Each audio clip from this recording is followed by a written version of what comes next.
Good morning, students. We have studied history's fifth chapter when people rebelled 1857 and after. प्यारे बच्चों, इसमें हम लोगों ने पढ़ा कि जो ब्रिटिशर्स थे उन्होंने धीरे धीरे सारी जो इंडियन टेरिटरी है इसके ऊपर अपना कब्ज़ा कर लिया। फिर अपने कानून जहाँ पर ज़बरदस्ती उन्होंने थोपे, लोगों को ज़बरदस्ती कहा कि इनको माने। जैसे उन्होंने जो रूलर्स थे उनकी अथॉरिटी और ऑनर उनसे छीन लिए, तो वो उनसे बिल्कुल भी खुश नहीं थे।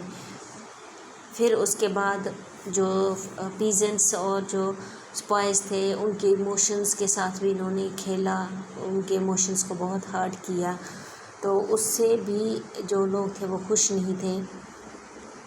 फिर उन्होंने इंडियन सोसाइटी में कुछ रिफॉर्म्स लाए, जैसे सती प्रथा और ई मैरिज, तो क्रिश्चियनिटी को लाया, तो लोग इन सब चीज़ों से बिल्कुल भी खुश नहीं थे।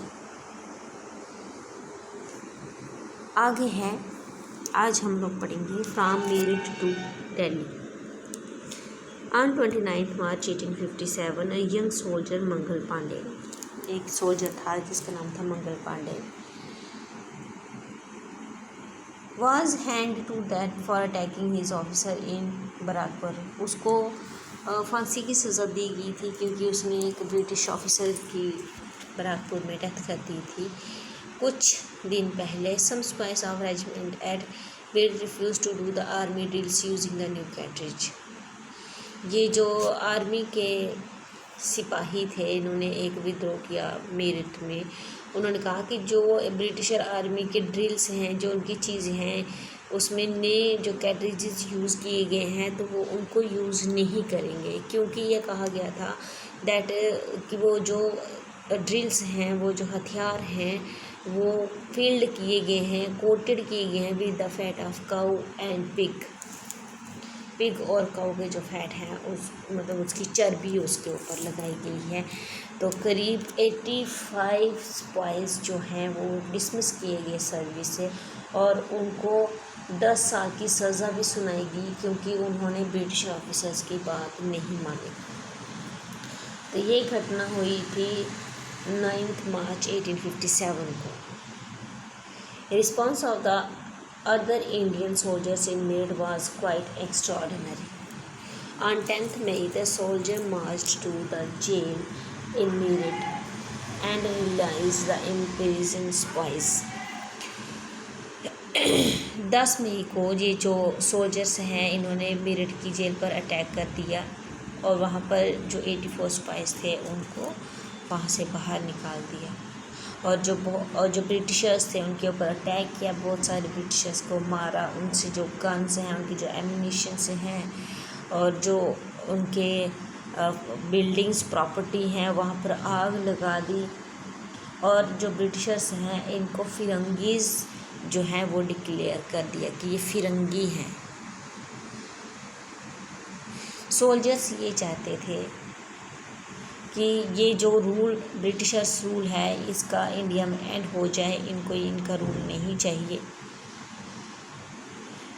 और इसका आंसर ढूंढने के लिए सोल्जर जो है वो मुग़ल शाह जो उस समय सम्राट था बहादुर शाह ज़फ़र, उसके पास गए। उसके पास जाने के बाद क्या हुआ, स्पाइस जो है करीब सारी रात जो है 10 मई को दिल्ली पहुँचे और अगली सुबह तक पहुँच गए वहाँ पर। और वहाँ पर उन्होंने एक नया विद्रोह जो है वो देखा दिल्ली में इसी चीज़ को लेके। फिर से उन्होंने बहुत सारे जो ब्रिटिश ऑफिसर्स हैं उनको मारा, जो आर्म्स और जो उनके एम्यूनिशन से सीज़ कर दिए, बिल्डिंग्स को आग लगा दी।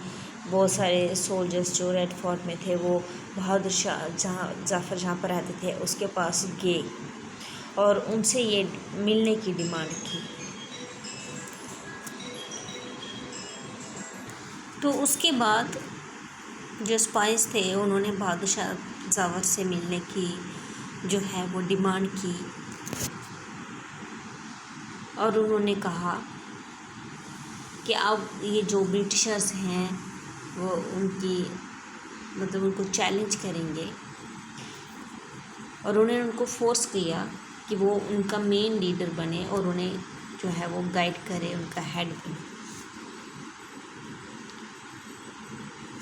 अब जो ये एजिंग एम्पायर यानी कि ये बूढ़े हो चुके जो सम्राट थे, इन्होंने उन स्पाइस की डिमांड को एक्सेप्ट कर लिया। उन्होंने एक लेटर जो है वो जो ब्रिटिशर के जो चीफ थे, रूलर्स थे, उनको लिखा, और ये सिंगल स्टेप जो था, ये सबसे बड़ा जैसे मानो इम्प्लीकेशन थी, एक ऐसा स्टेप था अंग्रेज़ों के ख़िलाफ़। The Mughal dynasty had ruled over a very large part. ये जो मुग़ल डायनेस्टी है ये इंडिया के बहुत बड़े हिस्से पर राज कर रही थी। Most small rulers and chieftains control different territories on behalf of the Mughal rulers. बहुत सारे जो छोटे छोटे रूलर्स थे उन्होंने मुग़लों के बिहाफ से बड़ी सारी टेरिटरी जो है वहाँ पर वो राज कर रहे थे। Threatened by expansion of British rule, many of them felt that if Mughal Empire could rule again, they too would able to rule their own territories once more under Mughal authority. तो वो ruler ये सोचने लगे कि अगर एक बार फिर से मुग़ल रूलर जो हैं वो अथॉरिटी में आ जाते हैं, यानी कि सत्ता में आ जाते हैं, तो जैसे वो पहले राज कर रहे थे मुग़लों के अंडर, वो फिर से उनको वो हक मिल जाएंगे। The British had not expect this to happen, लेकिन अंग्रेज़ बिल्कुल ऐसा नहीं चाहते थे कि ये चीज़ हो।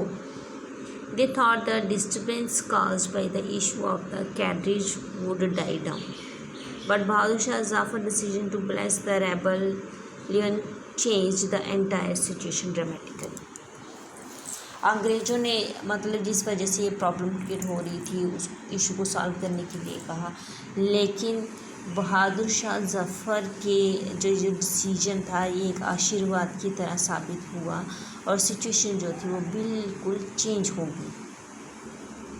After when people see an alternative possibility they feel inspired and enthused. लोग जो थे इस सिचुएशन को देख के बहुत ज़्यादा इंस्पायर हुए, उत्साहित हुए और आशावादी हो गए कि शायद अब उनको आज़ादी मिल जाएगी। It gives them the courage, hope and confidence to act. इस चीज़ ने उनको मतलब उत्साह दिया, उनकी आशा बढ़ी और उनके अंदर कॉन्फिडेंस आया। ठीक है।